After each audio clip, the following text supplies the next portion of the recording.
En los últimos meses de 1885, un joven de 24 años llega a Bogotá después de un viaje de 12 días a lomo de mula.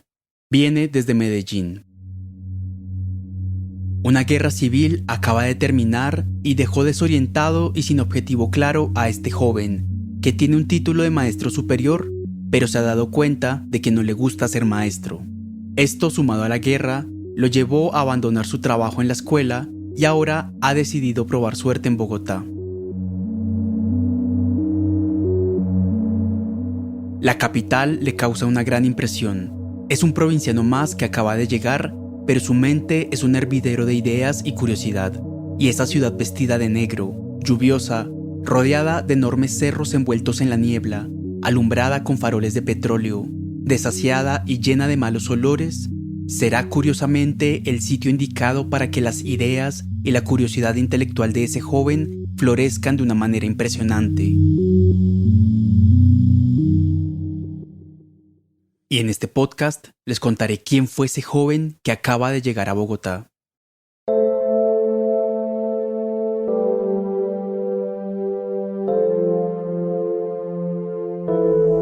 Las siguientes consideraciones, como lo apreciarán los benévolos oyentes, de resistencia y de gentileza inverosímiles.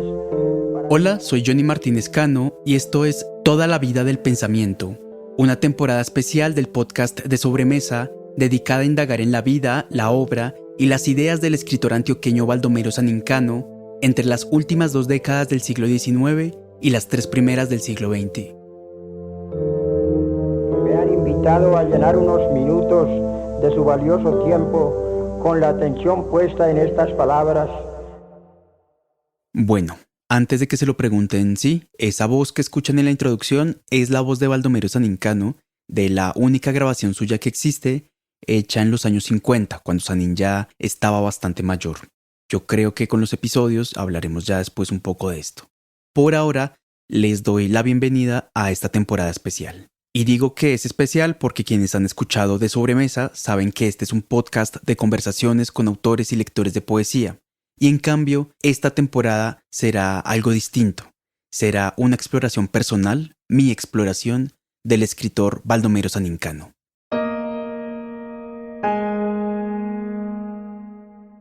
En los próximos 6 episodios, a través de entrevistas, reflexiones literarias, narraciones y citas, busco trazar mi perfil de Sanincano siguiéndole la pista por un periodo específico, más o menos desde 1885 a finales del siglo XIX hasta 1926 en el siglo XX. Este es el periodo en el que Sanincano se forja un nombre y sus ideas se forman, florecen y se desarrollan. Vean esta temporada simplemente como uno de esos homenajes que uno hace a quienes considera sus maestros. Y vean esta temporada también como la invitación a conocer a un escritor que quizás no conocían y que sin duda ha sido muy importante para mí. Este primer capítulo es, como dice su título, una invitación a adentrarse en Sanincano y un primer intento de responder una pregunta sencilla y a la vez enorme. ¿Quién fue?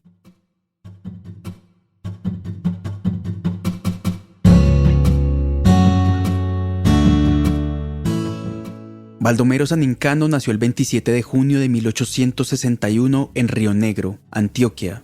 Murió el 12 de mayo de 1957 en Bogotá. Estaba casi por cumplir 96 años, había vivido entre 2 siglos y había conocido gran parte del mundo. Sanincano fue ante todo alguien que dedicó su vida a la escritura y practicó los géneros más predilectos para la divulgación de ideas.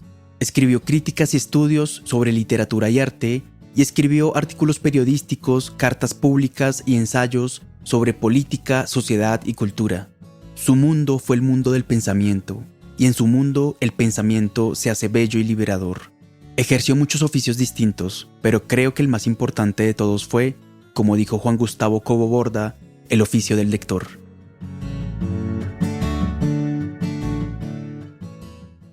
Pero como el mismo Sanincano dice en un artículo, a veces es tan rico el torrente de la vida espiritual de un escritor que los datos biográficos no dicen mayor cosa, son insuficientes. Hay que adentrarse en la mente y en el espíritu de quien escribe, dice Sanín. Por eso es que trazar un perfil suyo me va a tomar 6 episodios. Y en este episodio, que es una primera invitación para empezar a profundizar en la mente y en el carácter de San Incano, quiero guiarles a través de mi conversación con el profesor Gonzalo Cataño, a quien llamo profesor no porque me haya dado clases, sino porque es la persona de quien más he aprendido sobre San Incano y creo que es el mejor invitado para empezar esta temporada. Bueno, el nombre de San Incano es muy popular en Antioquia. Gonzalo Cataño estuvo encargado de la edición de las obras completas de Jorge Isaacs y de Baldomero San Incano en la editorial de la Universidad del Externado. Ha escrito los prólogos de todas las reediciones de los libros de Sanín y es el autor de la bibliografía más extensa y más completa también de San Incano. Por eso, fue inevitable para mí no empezar por preguntar cuándo y cómo comenzó su interés en este escritor. Y yo desde el bachillerato escuchaba su nombre. Los profesores de literatura aludían a algunos de sus libros, especialmente a los que habían sido publicados en Colombia. Tuve algunas lecturas iniciales de ensayos sueltos.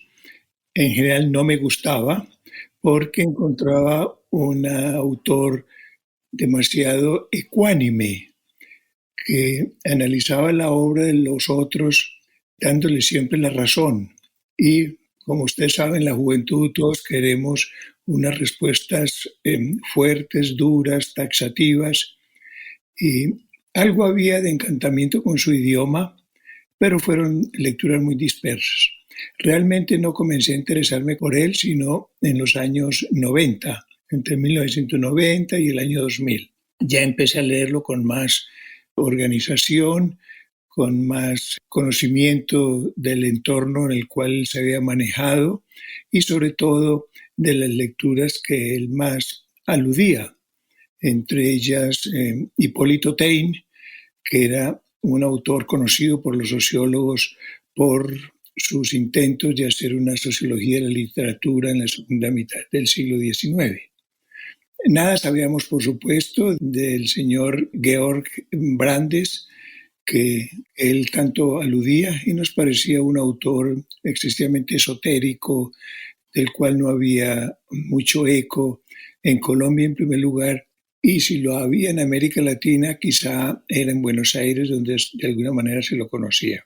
Hippolyte Taine, francés, y Georg Brandes, danés, fueron dos pensadores, críticos e historiadores de la literatura que San Incano tomó como maestros desde que conoció sus obras a finales del siglo XIX. Pero fue Brandes quien más le llamó la atención. Yo creo que se identificó profundamente con él por su estatus de crítico internacional y cosmopolita, por su conocimiento de 9 o 10 literaturas y lenguas vivas y muertas, por el hecho de desarrollar su labor intelectual en un medio conservador y estrecho, como lo era Dinamarca a finales del siglo XIX, y por su énfasis en ver las obras literarias como contenedores de la mentalidad de un autor, en el que a su vez han influido la atmósfera e ideas de su tiempo. Me parece que todo esto que está en Brandes, Sanín lo hizo suyo. Jorge Brandes es internacional en el sentido generoso de la palabra, porque presume que hay ciertas nociones generales de justicia, de humanidad, de cortesía, comunes a todos los pueblos cultos, y ha puesto todo su vigor intelectual en acercar los unos a los otros.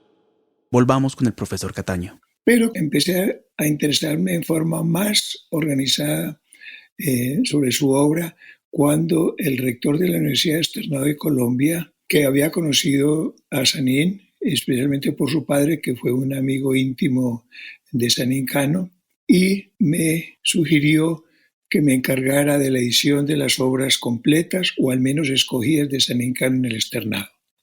Él estaba muy insatisfecho con una compilación inmensa que había hecho un abogado amigo de él en 6 robustos volúmenes, y me pidió que hiciéramos una cosa más crítica, más organizada y dejáramos atrás esa compilación de mera suma aritmética que este abogado había hecho. Yo sugerí que lo primero que deberíamos hacer es comenzar a poner en circulación de nuevo los libros más conocidos de Sanín, los que él había ayudado de alguna manera a compilar. Para quienes no saben, el problema con San Incano es que publicó siempre sus escritos en periódicos y revistas de distintos países, pero nunca se preocupó por reunirlos en libros. La mayoría de los que conocimos como libros de San Incano son compilaciones de esos escritos que aparecieron originalmente en prensa. Y Sanín solía decir con modestia que esas compilaciones no habían sido idea suya, sino de sus amigos. Y que todos ellos llevaban siempre un prólogo muy esquivo, pero que mostraba que Sanín, contra todo lo que decía, él había intervenido en la selección de los textos. Él no se los había dejado a los otros, aunque sí decía que se debían a sus amigos. No, él estaba siempre al pie, sugiriendo. Y encontré que entre todos esos volúmenes que él había publicado en vida, se repetían algunos ensayos, y eran los ensayos de más querencia de él. Aparecen repetidos los ensayos sobre Fitzmaurice Kelly, el gran historiador de la literatura española.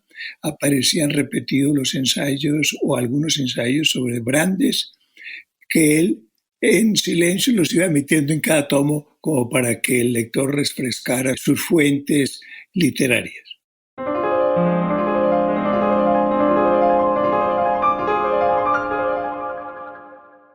En este punto de la conversación con el profesor Cataño empezamos a hablar sobre lo que encontró cuando comenzó su labor como editor de los libros de Sanín Cano y cuando comenzó a investigar su obra. En la compilación de esos tomos yo encontré que había mucha literatura secundaria, pero la más de las veces esa literatura secundaria era encomiástica y no se metía por dentro de Sanín Cano. Hablaban de la belleza de su idioma, de su cultura enciclopédica, de su saber en asuntos literarios, que era su especialidad y donde él se afirmaba como un profesional, pero le aplaudían muchos conocimientos históricos, filosóficos, sociológicos y aún sus conocimientos generales de las ciencias, especialmente de la biología. Pero veía que no se metían por dentro de Sanín Cano.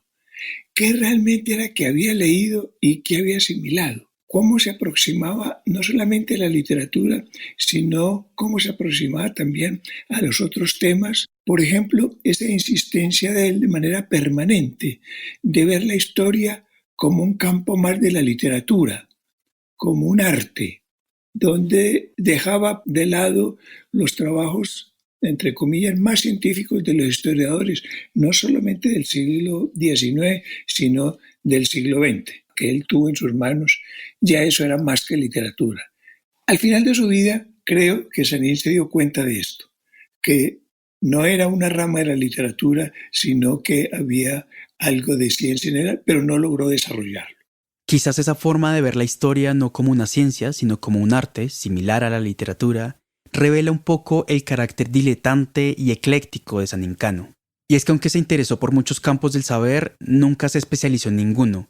Nunca fue un experto ni un académico, ni desarrolló un método riguroso en ninguna disciplina, tampoco en la crítica literaria. Siempre se acercó a todo el saber con curiosidad y tomó en cada caso lo que necesitaba para responder a su presente.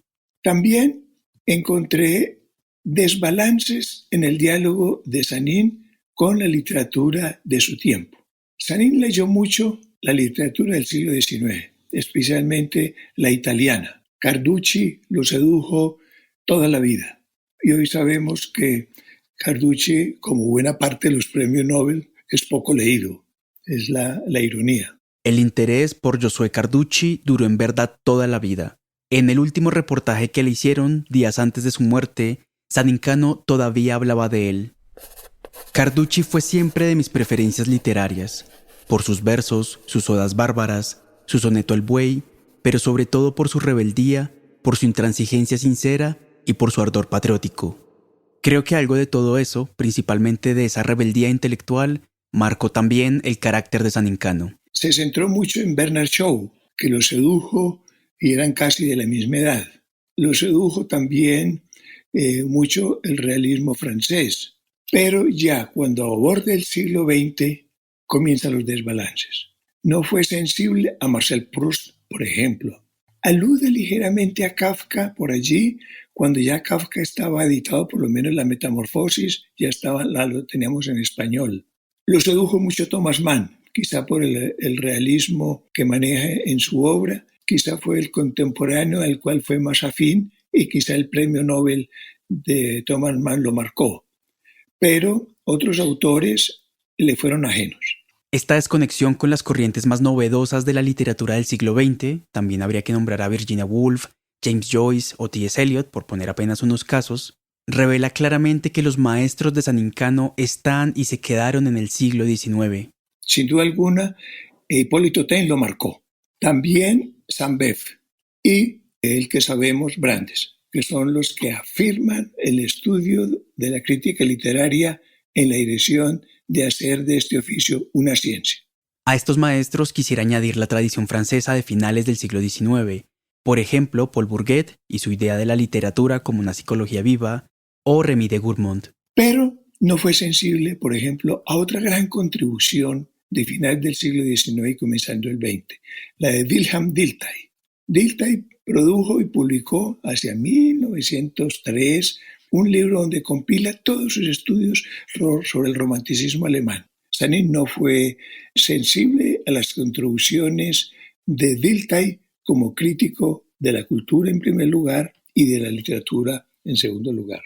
Ese olvido de Wilhelm Dilthey, el profesor Cataño lo atribuye a algo importante de la formación de San Incano. Su crítica literaria ya a final del siglo XIX estaba propiamente formada. Otros autores los asimilaban en esta misma tradición, pero ya no hizo eco a ellos.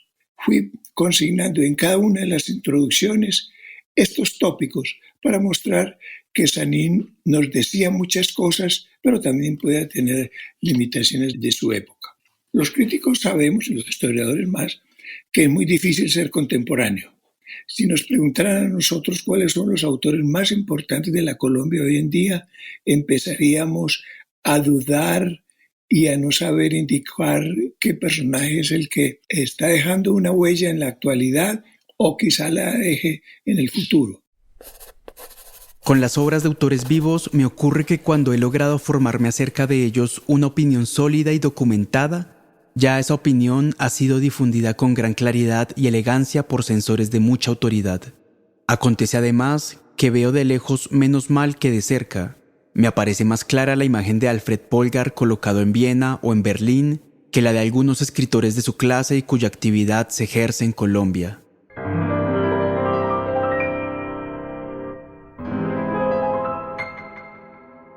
En la entrevista hablamos también del uso de la lengua o de las lenguas que hacía San Incano.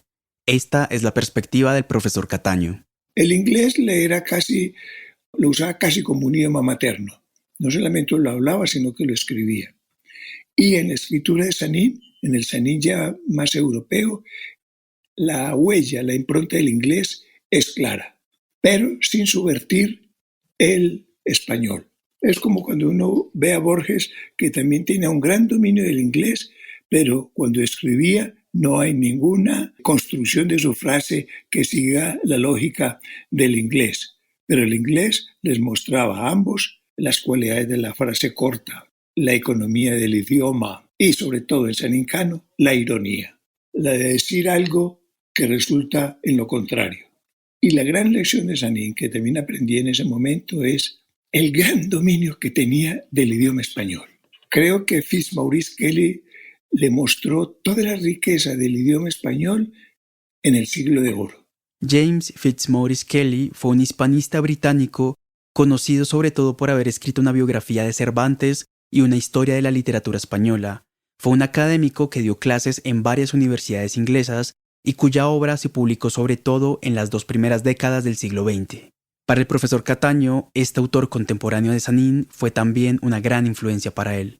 Él aprendió mucho de Fitzmaurice Kelly, que fue su amigo personal, que lo orientó mucho en su estadía británica, y de Fitzmaurice Kelly no solo aprendió literatura española paradójicamente, sino que también aprendió la artesanía intelectual de Fitzmaurice Kelly, que consiste en esto: analizar la obra de un autor mostrando que las experiencias, la biografía de ese autor se sienten en la obra y viendo cómo su biografía dejaba huella en su obra y muchas veces cómo su propia obra se volcaba sobre el autor enriqueciéndolo. Esto lo aprendió Sanin de Fitzmaurice Kelly. En sus libros, sabemos que tradujo 2 libros de Fitzmaurice Kelly, entre ellos la bella, lo que dicen en inglés, Premier, que es como cartilla, la mejor traducción de esa expresión, esa bella cartilla de historia de la literatura española en escasas, no sé, 130 páginas. De toda la tradición española que Sanín profundizó de la mano de Fitzmaurice Kelly, el profesor Cataño hace un énfasis curioso en los autores de los siglos XVI y XVII. Sanín asimiló los grandes autores del siglo de oro sin caer en gongorismos, como sí lo hizo Ñito Restrepo, que hoy en día es una carga de su lectura. Pero ese siglo de oro le proporcionó un enriquecimiento del idioma. Leer a Sanín es una delicia, rescata vocablos antiguos que están en el diccionario de autoridades, rescata giros del viejo español que le sirven para analizar una serie de problemas no solamente literarios, sino también de la vida actual. Todos sabemos que Sanín se ganaba la vida como periodista, odiaba la docencia, odiaba ser profesor porque odiaba imponerle a los estudiantes la lectura de un libro o de un precepto y no tenía ninguna paciencia, por supuesto, de corregir trabajos de sus estudiantes, a pesar de que Sanín había sido formado en una escuela normal en su Río Negro. Esto último que dice el profesor Cataño es interesante y para mí es algo conmovedor. Y es que durante gran parte de su vida, Sanín subsistió gracias a trabajos distintos a su actividad intelectual. El hallazgo más antiguo que he encontrado de Sanín es un anuncio en el periódico La Consigna, de Medellín, por allá en 1884, en el que ofrece clases en colegios privados y casas particulares, a precios módicos, añade. En 1886 en Bogotá, en el periódico La Nación, aparece otro anuncio en el que ofrece clases de alemán y traducciones. Pero Sanín Cano ejerció más oficios. No hay que olvidar que en la capital se ganó la vida la mayor parte del tiempo como subgerente del tranvía de mulas que conectaba Bogotá con Chapinero. Luego logrará tener cargos políticos en la Subsecretaría de Hacienda y en la Asamblea Constituyente. Pero cuando llega a Londres en 1909 y queda varado y sin trabajo, vuelve a dictar clases, esta vez de español.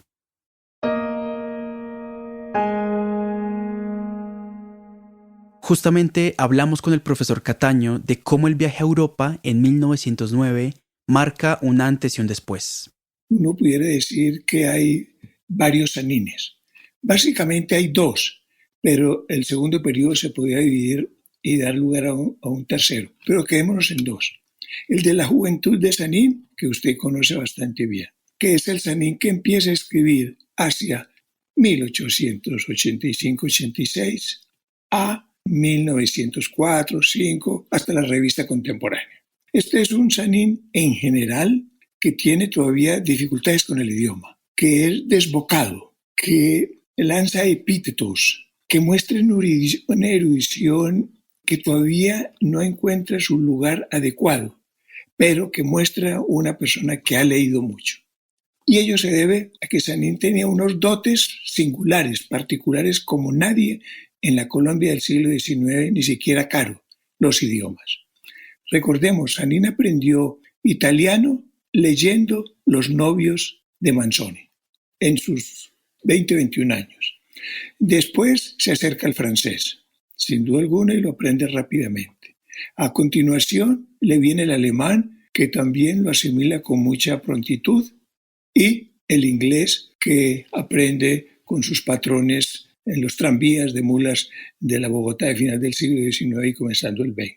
Es un hombre que ya tiene a su haber 4 o 5 idiomas que le permiten acceder a un espectro cultural y literario de primera magnitud. Por eso, en uno de esos textos juveniles dice que para ser universal nadie me gana.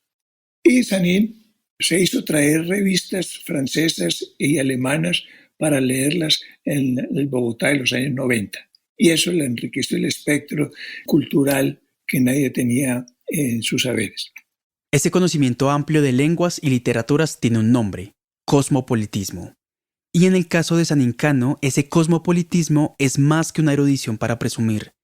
Para Sanín Cano, conocer tradiciones literarias distintas a la suya era la manera más plena de ser libre, pues sólo así expandía su espíritu más allá de los límites impuestos por una ciudad estrecha. Y leyó autores que hoy en día no conocemos y que tenemos que abrir un diccionario de literatura para saber, pero él los traducía para sus amigos. Muchas de las traducciones que están en Ritos de Valencia eran traducciones prosaicas, esto es en prosa, que después el talento de Valencia les daba el ímpetu poético. También para su amigo Ñito Restrepo le tradujo textos del alemán y a su amigo los llevó a la esfera poética. Pero, como se ha dicho antes, con la llegada del siglo XX y el viaje a Europa hay un cambio en su carácter y en su escritura. Después de la revista contemporánea, Sanín empieza a aplacar su idioma. Y la primera muestra de ese idioma aplacado es un libro sobre la administración Reyes. Quien lea ese libro encuentra una prosa muy inglesa, de una descripción tranquila, pausada, de frase corta, donde narra y muestra cómo fue la administración Reyes en su momento. Esto creo que fue para Sanín un ensayo de escritura que va a ser la dominante de él una vez que esté en Europa. Por supuesto que hay ejemplos en los años 90, 1890 a 1899, donde ya él estaba acercándose a esta escritura, como lo muestra su obituario de Hipólito Taine, como lo muestra su ensayo, que para nosotros es clásico, sobre lo exótico. Ya son los intentos de una prosa calmada, analítica, irónica, pero esto va a ser lo dominante en su periplo europeo. Todavía en la revista Hispania se encuentran textos, digamos, de periodismo feroz, pero lo que va a dominar es una prosa analítica, tranquila, donde no deja ver sus actitudes y sus énfasis valorativos o políticos, y lo que quiere es describir para analizar. Describir para analizar, o dicho de otra manera, comprender para explicar. Y esto, comprender, era para Sanín la labor primordial del crítico. Señor don Hernando Telles, mi querido amigo, leí con gran interés sus columnas sobre la crítica, mejor dicho, sobre la falta de crítica en este país. Importa conceder que la crítica se difunde por muchos y variados rumbos del conocimiento. Su labor más noble es comprender, pero se ocupa también en investigar orígenes, aquilatar influencias, sorprender olvidos y fijar escuelas. Su más noble función es buscar en la obra de un autor al hombre que la ha escrito. Sanín llegó a la madurez relativamente viejo, a los más de 40 años. Eso le costó un tren de lecturas previo que le nutrió toda esa prosa que nosotros, la que hoy en día más festejamos, que es una prosa llena de ironía, de contraste y de una elegancia, donde produce en el lector una ligera sonrisa ante las paradojas que él está exponiendo.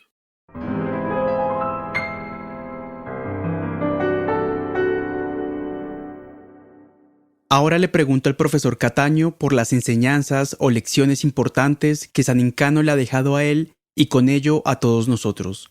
Y el profesor Cataño me señala 3. Una lección que aprendemos de Sanín para el análisis de la literatura y de otros campos, especialmente la historia de las ideas en los cuales trabajo actualmente, es que Sanín, cuando aborda a un autor, tiene esa peculiaridad de la comprensión. Parece meterse en la mente del autor y argumentar como él. Y una vez que es capaz de hacerlo, sugiere logros y contribuciones de ese autor y le desprende las eventuales limitaciones. Cuando uno lee un ensayo largo sobre alguno de los autores, Carducci hablamos ahora, que le dedicó un ensayo relativamente largo, Sanín se mete en la mente de Carducci, argumenta como Carducci, pero también le va mostrando sus peculiaridades y anuncia de manera socarrona sus eventuales limitaciones. Era romántico, era clásico, la ambivalencia entre uno y otro. Esa es una gran cosa de Sanín. Exponer el autor por el autor, que es un trabajo nada fácil de hacer. El analista debe quitarse de la mente sus ideas generales que le pueden perturbar la comprensión cabal del autor que está analizando. Esa es una contribución que todavía muy viva en Sanín. Ahora la segunda lección. En el mundo del análisis literario y en general de las ciencias humanas y las ciencias sociales, un científico social, historiador, sociólogo, antropólogo, debe escribir bien, debe exponer con elegancia los resultados de su investigación. Y ahí tenemos múltiples ejemplos de sociólogos de una elegancia prístina que nos arroba. Tocqueville, un gran escritor. Marx, un gran escritor. Pero también tenemos unos muy malos, horribles y pesados como Comte, o en el siglo XX como Parsons, que son ladrillos en la prosa. También en el siglo XX tenemos grandes escritores en sociología como Robert K. Merton, que tiene una gran cultura literaria. En Sanín es claro, y ya lo muestra muy bien en su historia de la literatura colombiana, en Letras Colombianas, donde analiza cuidándose siempre del idioma. Y por último, la tercera lección. Cuando analizamos un autor colombiano o latinoamericano, debemos ser conscientes que son autores que pertenecen en general a la cultura occidental, que lo que ellos están haciendo es trabajar con instrumentos que han heredado de la cultura occidental. Un poeta colombiano se ha formado en la mejor poesía europea o norteamericana si ha accedido a ella, y que las grandes contribuciones de la literatura de nuestro país, como también en general de las ciencias sociales, es la asimilación crítica del legado occidental, especialmente del europeo. Quien haga historia de la literatura colombiana o de la sociología o de la antropología debe conocer el tren general y el desenvolvimiento de esas ciencias en Occidente. Esa asimilación crítica de la tradición europea va de la mano con un derecho que Sanín siempre defendió, el derecho al conocimiento. Es decir, podemos asimilar críticamente la tradición europea mientras podamos acceder de manera libre y sin restricciones a ella, y asimismo con todas las otras tradiciones que deseemos. No se nos puede restringir ese derecho por ninguna imposición moral, nacionalista o de ningún tipo. A eso es a lo que apunta la consigna de Sanín Cano que quiero que se lleven de este episodio. Las gentes nuevas del Nuevo Mundo, es decir, los latinoamericanos, tenemos derecho a toda la vida del pensamiento. Le digo al profesor Cataño que esa reivindicación de Sanín también lleva a pensar que nosotros, como latinoamericanos, nos insertamos en el mundo. Y con esto Sanín hace una invitación a no menospreciar nuestra tradición local, y ninguna tradición local por pequeña que parezca, sino más bien a entenderla como parte de una tradición mucho más amplia. En esta dirección, que me parece muy sugestiva, también muestra Sanín que es la única manera en que esta literatura puede contribuir al tren general de la literatura occidental, como lo han hecho los novelistas del boom en América Latina. Han llevado su mensaje a Europa y los europeos y los norteamericanos han aprendido de ella. Y lo mismo en las ciencias sociales. Una de las grandes contribuciones de las ciencias sociales latinoamericanas es la teoría de la dependencia, que se fue hacia Norteamérica y Europa y enriqueció el legado que tenía la sociología europea. Y comienza entonces un diálogo igualitario de contribuciones en una dirección y en otra que muestra que la cultura latinoamericana puede contribuir al tren general de la cultura occidental. En los siglos pasados tenían las naciones su tradición, creían en la diferencia absoluta de razas. Cada nación tenía un porvenir determinado ya por la historia. Las literaturas estaban ahí para servir a dicha causa. Después, la obra de arte ha venido a ser considerada como un fin y no como un medio. La patria y la raza no tienen que ver en ella ni un arma contra las otras razas, ni un recurso de dominación o de exterminio. El arte se basa a sí mismo. El arte es universal.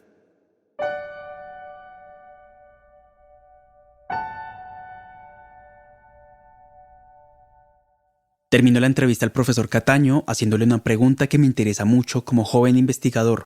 Le pregunto qué cree él que falta por investigar y estudiar sobre Sanín Cano.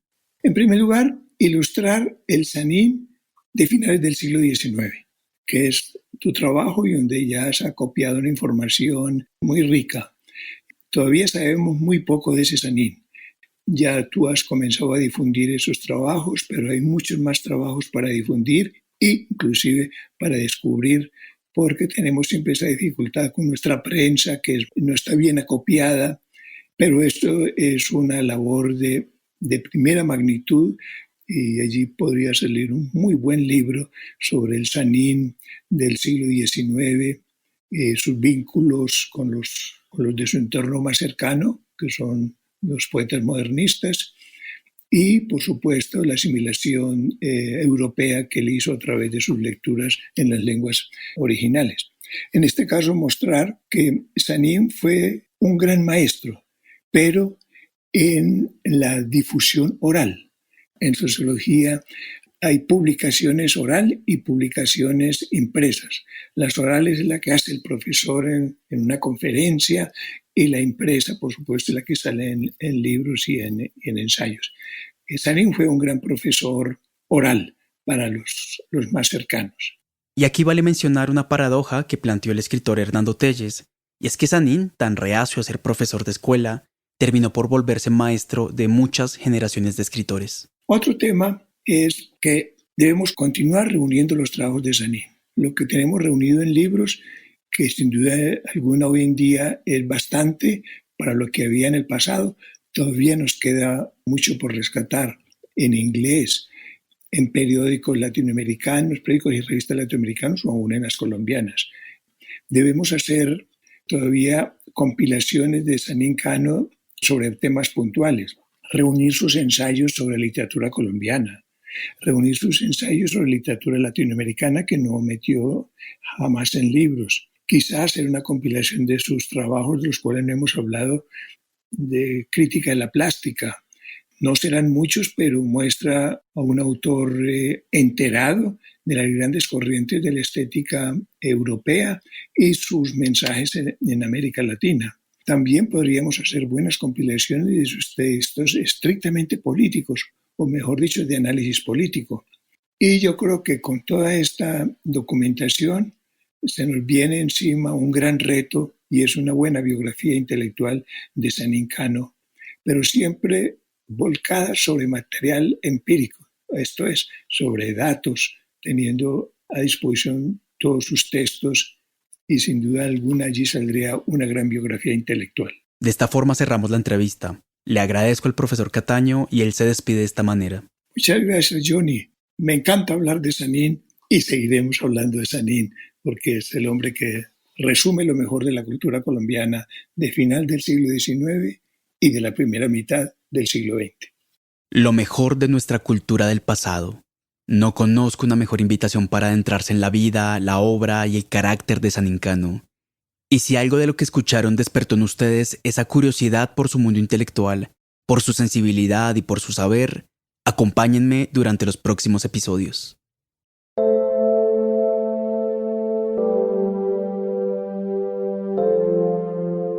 Toda la vida del pensamiento es una temporada especial del podcast de Sobremesa y es un proyecto ganador de la beca podcast para la circulación de investigaciones sobre las artes, otorgada por el IDARTES en el año 2021. Se basa en mi tesis de maestría titulada Conciencia histórica y arte moderno en los escritos de Baldomero Sanín Cano entre 1887 y 1924. Toda la música del episodio es de Julián Martínez. Un agradecimiento especial y enorme a las mecenas Luz Ángela Velandia, Laura Bernal y Anastasia Belousova. Gracias por creer en este proyecto. Si ustedes que escuchan quieren apoyar el crecimiento de Sobremesa, también pueden volverse mecenas a través de la cuenta de Patreon. Además, pueden suscribirse gratis al boletín mensual en el que recomiendo libros y poemarios. Toda la información está en redes sociales. Hablemos por ahí. De Sobremesa está en Instagram como @desobremesapod, ahí es donde más me encuentran. En Twitter también está como @desobremesapod y en Facebook como De Sobremesa Podcast. Si les gustó el episodio, estén pendientes de los próximos y compártanlo con todas las personas a las que crean que les puede interesar Sanín Cano, la literatura colombiana o la historia colombiana del fin del siglo XIX. Muchas gracias por escuchar y hasta el próximo episodio.